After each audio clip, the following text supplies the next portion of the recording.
यतीम बच्चों को, मिस्कीन बच्चों को हक नहीं है कि वो इंग्लिश मीडियम का पैटर्न पढ़े? क्या वो कोट पैंट पहन के बेहतरीन अंदाज में वो भी मॉडर्न मदरसे में जाएं, वो भी सब कुछ पढ़ें, वो बाबा नानक देव को पढ़ें, वो भगवान महावीर को पढ़ें, वो श्री कृष्ण को पढ़ें, सबको पढ़ें ना, श्री राम को पढ़ें। मैं कह रहा सबको पढ़ाएंगे ना। डीएनए को लेकर भी बात हुई। हाँ, डीएनए का मसला ये है, देखिए कुरान की मैं बात, ये कहा जाता है कि मुसलमानों के पूर्वज पहले हिंदू ही थे। नहीं, आप ये समझिए बात को। देखिए कुरान ये कहता है कि या अय्युहल इंसानु इन्ना खलक़नाकुम मिन ज़करिन व उन्सा। इसका मतलब ये है कि ए तमाम इंसानों के लिए अल्लाह ताला ने एड्रेस करके कहा है कि ए इंसानों, तुम्हें एक मर्द और एक औरत से पैदा किया, यानी आदम अलैहिस्सलाम और माँ हव्वा से पैदा किया। ठीक है, तो जो भी डीएनए है तमाम इंसानों का, वो अल्टीमेटली आदम अलैहिस्सलाम से मिलता है। हमने भी पढ़ी है महाभारत रामायण, हमने भी देखी है, हमारे बड़ों ने भी पढ़ा है और किरदार भी अदा किए हैं रामलीला के। उनके ईमान को कुछ नहीं हुआ, हमारे ईमान को कुछ नहीं हुआ, तो ऐसा क्या है कि हमारे बच्चे ईमान से बाहर हो जाएंगे? जो एक सोच बना के डरा रहे हैं फिर मुसलमानों को, जो डर की राजनीति कर रहे हैं, मुझे लगता है ऐसा जो समझदार तबका है वो इन्हें माकूल जवाब दे रहा है, और मुझे उम्मीद है हम मिलकर एक बहुत सुंदर भारत बनाएंगे। ट्रू मीडिया हाउस न्यूज़ 24 में आपका स्वागत है। अगर इस वक्त की बात करें, उत्तराखंड की राजधानी देहरादून में मौजूद हैं और आप देख रहे हैं पिछले कुछ दिनों से पोस्ट वायरल हो रहा है, जिसके अंदर शादाब शम्स जो हैं उनका कहना ये है कि राम के किरदार को 117 मदरसों में पढ़ाया जाएगा, मदरसों को मॉडर्न बनाया जाएगा। तो उसी को लेकर हमारे साथ कुछ जिम्मेदार मौजूद हैं, उनसे बात करते हैं, उनका इस विषय पर क्या कहना। स्वागत है। बहुत बहुत शुक्रिया सलमान भाई। ये आप भी देख रहे होंगे उस पोस्ट को, तो उस पर आप क्या कहें? देखिए, एक तो ये है कि ये अजीब सा फैसला है जो बात हो रही है, क्योंकि मदरसे जो हैं वो दीनी अदारे होते हैं और उसकी सारी किफ़ालत पब्लिक करती है, मुस्लिम समाज करता है, और वो इस नज़रिए से करते हैं कि उसके अंदर दीन की तालीम होगी, कुरान की तालीम होगी, हदीस पढ़ाई जाएगी, बच्चे हिफ्ज़ करेंगे, ये सब कुछ होता है। और उसका उनका एक निसाब है, उन्होंने एक सिलेबस बना रखा है, उसके तहत उसकी पढ़ाई होती है। अब अभी जो कोशिश की जा रही है वो ये है कि मदरसों के बच्चों को स्कूल की एजुकेशन के साथ जोड़ा जाए। स्कूल की एजुकेशन के लिए जैसे अभी बात आई है कि वो CBSE का जो निसाब होगा, जो पाठ्यक्रम होगा, उसको पढ़ाएंगे। यही मॉडर्न मदरसों की बात हो रही है। मगर CBSE का जो पाठ्यक्रम पढ़ाया जाता है, जो सिलेबस पढ़ाया जाता है, वो उनके एफिलिएटेड स्कूल्स में पढ़ाया जाता है। उसके मदरसों में कोई भी मदरसा CBSE से एफिलिएट नहीं है, वो मदरसा बोर्ड से एफिलिएट है। तो मदरसा बोर्ड से एफिलिएट होने की वजह से जो भी पाठ्यक्रम होता है वो मदरसा बोर्ड का होता है। उसके अंदर किस तरह से उनको इंग्लिश पढ़ानी है, मैथ पढ़ाना है, हिंदी पढ़ानी है, ये सब चीज़ें उसमें होती हैं। तो ये जो कोशिश की जा रही है, ये एक तरह से एमलगमेट करने की कोशिश की जा रही है चीज़ों को, जिसके नताइज ठीक नहीं है। तो उससे ये होगा कि ना तो आदमी दीन की ही तालीम पूरी कर सकता है, ना उसकी दुनिया की तालीम ही पूरी हो सकती है। तो ये जो एक तरह का एक परसेप्शन फैलाया जा रहा है कि हम जो है उसको मॉडर्न बनाएंगे, मदरसों को मॉडर्न बनाएंगे। मदरसों का बेसिक पर्पस जो है वो दीनी तालीम का है और उसका वो निसाब है, उस निसाब को हम डिस्टर्ब नहीं कर सकते हैं। मदरसे के अंदर सिर्फ 4% बच्चे पढ़ते हैं, 3 से 4% बच्चे पढ़ते हैं, और वो बच्चे जो होते हैं उनका फोकस यही होता है, उनके माँ बाप यही चाहते हैं कि हमारा बच्चा दीन की तालीम वहाँ पर हासिल करे। तो जब पेरेंट्स ही नहीं चाहते हैं कि वो स्कूल की एजुकेशन वो करे, तो ये इनकी जो कोशिश है वो एक बेकार की कोशिश है, उसका कोई सेंस नहीं है, कोई रेलेवेंस नहीं है।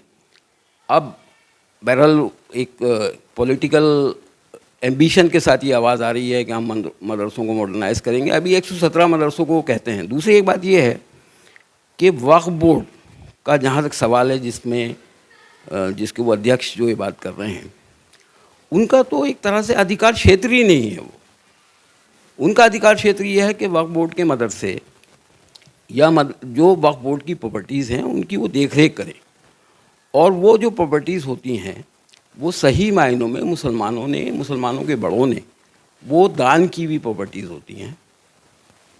जहाँ तक इसका सवाल है कि वो जो प्रॉपर्टीज़ होती हैं उसकी जो आमदनी होती है उससे 7% जो एक तरह से सेंटेज होता है वो वक्फ बोर्ड को दिया जाता है, और वो 7% जो उनको मिलता है उससे ही वक्फ बोर्ड चलता है। तो वक्फ बोर्ड को अगर देखा जाए तो एक पैरासाइट ऑर्गेनाइजेशन है, परजीवी जिसको कहते हैं, वो दूसरों के उसके ऊपर पलती है, उसकी अपनी कोई आमदनी नहीं है।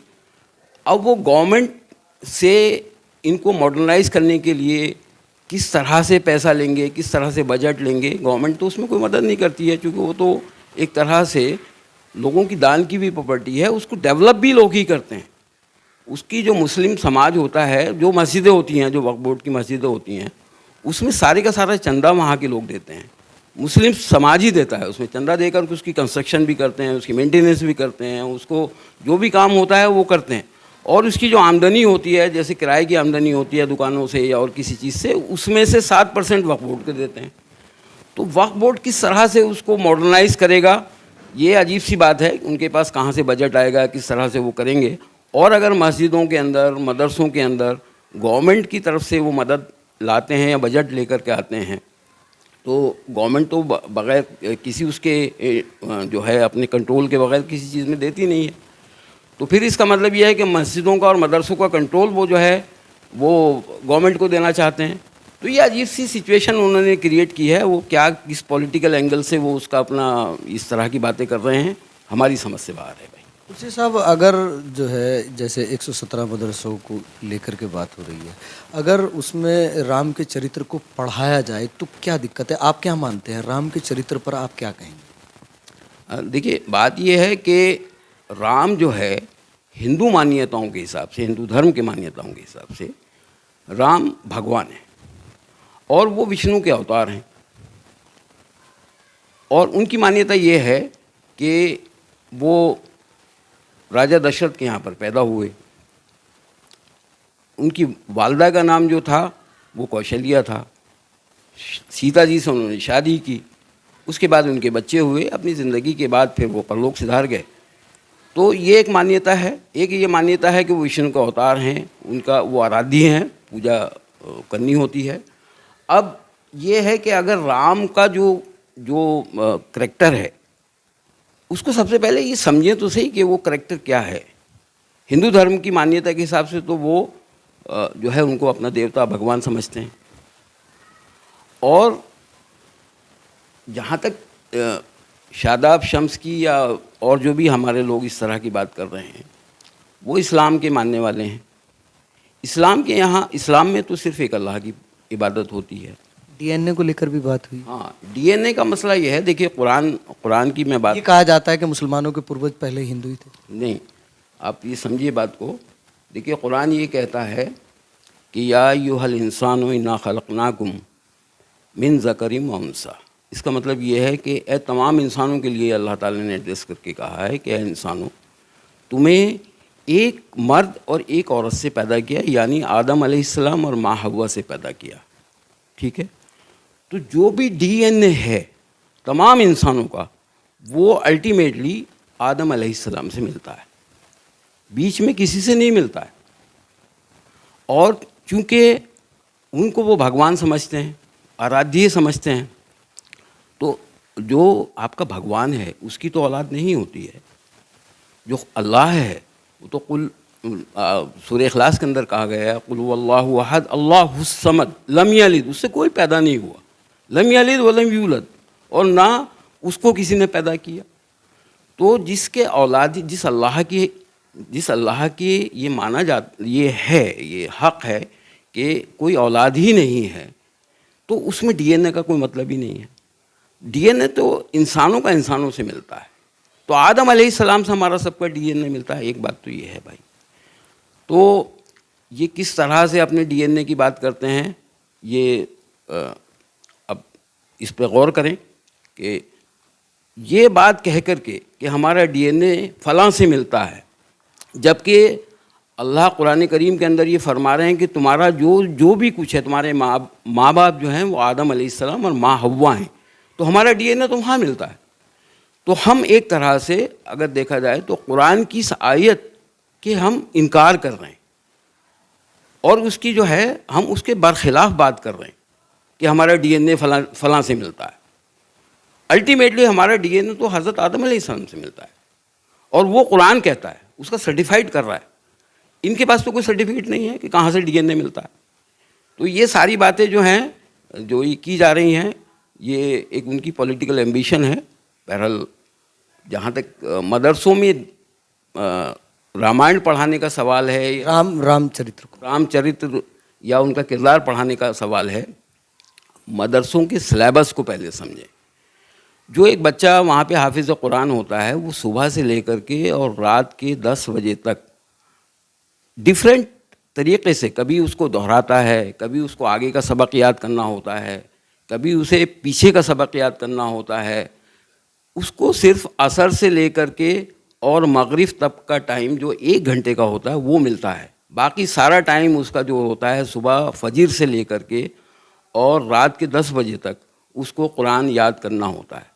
उस बच्चे को आप किस तरह से और बाकी सब्जेक्ट्स पढ़ाएंगे और बाकी चीज़ों के अंदर इन्वॉल्व करेंगे, ये वो उन्होंने आज तक कभी ये बात एक्सप्लेन ही नहीं की। और दूसरे ये है कि 96% बच्चे जो अब बाकी रह जाते हैं जो कि मदरसे में नहीं पढ़ते हैं, उनके बारे में उनका क्या ख्याल है? हमारे यहाँ सबसे ज़्यादा ड्रॉप आउट रेशियो है मुस्लिम्स में, ख़ासकर 8वीं से लेकर के 10वीं के बाद में बच्चे पढ़ ही नहीं पाते हैं। उनके लिए ये जो है वक्फ बोर्ड वाली क्यों फिक्र नहीं करते हैं? दूसरा ये है कि इनका तो ज्यूरिसडिक्शन ही नहीं है इस बात के लिए कि मदरसे की एजुकेशन के अंदर किसी तरह का इंटरफेरेंस करें। वो तो अगर है तो मदरसा बोर्ड का है, जो मदरसा बोर्ड में रजिस्टर्ड हैं।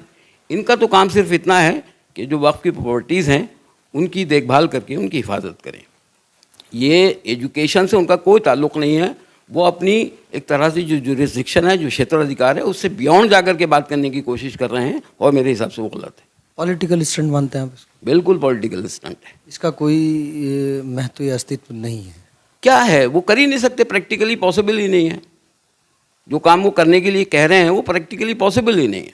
पॉसिबल जी पॉसिबल नहीं है। इसलिए नहीं पॉसिबल है कि आप देख कि जो स्कूल का बच्चा जो हाफिज़ कुरान है वो 7 साल से लेकर के 12 साल तक हाफिज़ कुरान बनता है। वो इतना मैच्योर नहीं होता है कि आप उसके ऊपर सारी दुनिया की जो पढ़ाई है उसके ऊपर डाल दें। उसके ऊपर आप उसमें ये कर सकते हैं, अगर आप करना चाहें कि जो बच्चा हाफिज़ कुरान है उसको किसी इक्विवेलेंट उसके मान लें कि भाई उसने वाकई जो है 8वीं क्लास पास कर ली है या 10वीं क्लास पास कर ली है, वो उसको बराबर उसको जो है उसको इक्वल मान करके उसको एक सर्टिफिकेट दिया जाए कि हाँ भाई ये बच्चा हाफिज़ कुरान है और ये इक्वल है 10th क्लास के। फिर उसका 11th में एडमिशन हो जाए, फिर वो जाके स्कूल में पढ़ेगा। स्कूल में आप शम्स ने एक बात और कही है कि हम चाहते हैं कि हमारे जो बच्चे मदरसों में पढ़ते हैं एक हाथ में कुरान हो, एक हाथ में लैपटॉप हो। क्या आम मुसलमान ये नहीं चाहता कि इस तरह की तरक्की जो है मदरसे में पढ़ने वाले बच्चों? देखिए, सब चाहते हैं अपने बच्चों को अच्छा पढ़ाना और अच्छी तालीम देना। बात यह है कि उस बच्चे के ऊपर कितना बोझ डाल सकते हैं आप। एक बच्चा जो 12 साल में या 10 साल में या 11 साल के अंदर हाफिज़ कुरान बन के जा रहा है, 10 साल के बच्चे से आप क्या एक्सपेक्ट करते हैं कि कितनी एजुकेशन हासिल कर सकता है, उसकी कितनी कैपेसिटी है, कितना एब्जॉर्ब कर सकता है वो आपकी चीज़ों को, कितनी साइंस को एब्जॉर्ब कर सकता है। एजुकेशन जो है वो एक सिस्टमेटिक चीज़ है। थोड़ी सी एजुकेशन जो है एक क्लास में मिलती है, फिर उसके दूसरे क्लास में मिलती है, फिर तीसरे क्लास में मिलती है। वो एक सिस्टमेटिक सिस्टम है। अगर आप पहले कुरान की तालीम उसको देना चाहते हैं तो उसको कुरान की तालीम देने दीजिए। जो बच्चे हाफिज़ कुरान हैं उनको आप या तो 8वीं के बराबर मानिए उसको, 8वीं के बाद उनका 9वीं में एडमिशन हो, या उनको ये कर सकते हैं कि आप उन बच्चों को NOIS के ज़रिए जो है 9वीं 10वीं पास कराइए, फिर उसके बाद उनकी हायर एजुकेशन के लिए उनके लिए कोशिश कीजिए और सारे बच्चों के लिए कोशिश कीजिए। आप सिर्फ सेलेक्टिवली जो है मदरसों के बच्चों के लिए क्यों कोशिश कर रहे हैं? आपके जो है जो 100% बच्चे हैं वो एजुकेटेड होने चाहिए। 96% बच्चे तो आपके जो है वो स्कूल्स में जा नहीं रहे हैं। ज़्यादातर बच्चे आपके जो है वो नशे के आदी होते चले जा रहे हैं और सारी तरह के खुराफात में इन्वॉल्व हो रहे हैं। तो उन बच्चों के लिए आपको फ़िक्र करने की ज़रूरत नहीं है क्या, जो आप सिर्फ मदरसे के पीछे पड़े हुए हैं? मदरसे जो हैं वो दीन के किले हैं। एक पर्पज़ है उनका कि उनके अंदर दीनी तालीम दी जाती है और दीनी तालीम ही देनी चाहिए। थोड़ा जो बेसिक नॉलेज है उनको स्कूल की नॉलेज होनी चाहिए, और जैसे ही वो उससे फारिग होते हैं उनको ये माना जाए कि वो 10वीं उन्होंने पास कर लिए तो फिर उनको 11वीं में एडमिशन दिलवाना चाहिए। ये अगर वो कर सकते हैं तो बहुत अच्छी बात है।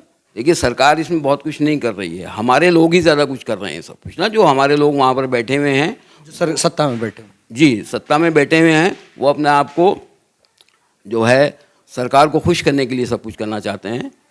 ऐसा नहीं है सरकार ये सब कुछ कर रही है। देखिए सरकार का तो एक मंशा है कि वो नई एजुकेशन पॉलिसी के तहत, चाहे मदरसे हों चाहे स्कूल से हों, उसको नई एजुकेशन पॉलिसी इंट्रोड्यूस करना चाहती है। अब मदरसों में जब तक कि सरकार को हम ये समझाएं नहीं कि मदरसों की जो एंटिटी है, मदरसों का जो वजूद है वो दीनी तालीम के लिए है, वो जो है स्कूल की एजुकेशन के लिए नहीं है। अगर आप उसमें दोनों चीज़ों को इम्बाइब करने की कोशिश करेंगे तो ना तो उसके पास में दीन की तालीम ही प्रॉपर रहेगी और ना स्कूल की तालीम ही प्रॉपर रहेगी। तो आप ये कीजिए कि जो बच्चे माशाल्लाह वो ब्रिलियंट होते हैं, जो बच्चा कंठस्थ कर सकता है कुरान करीम को, वो जाहिर है he is a brilliant boy और गर्ल, तो वो बच्चों को आप उसके 8वीं के 10वीं के समकक्ष मान करके उनको आगे फर्दर एजुकेशन में उनको हिस्सा दीजिए, ये होना चाहिए। साहब हमारे साथ थे, उन्होंने अपनी प्रतिक्रिया आपको बताई है, तो आप वीडियो को कमेंट भी कीजिएगा और शेयर भी कीजिएगा। आप कितना इत्तेफाक खुर्शीद साहब की बात से रखते हैं और कितना इत्तेफाक आप शादाब शम्स की बात से रखते हैं, तो कमेंट ज़रूर कीजिएगा। और आप इसी तरह से हमारे चैनल के साथ बने रहें। कैमरामैन परवेज़ अंसारी के साथ सलमान अली की रिपोर्ट।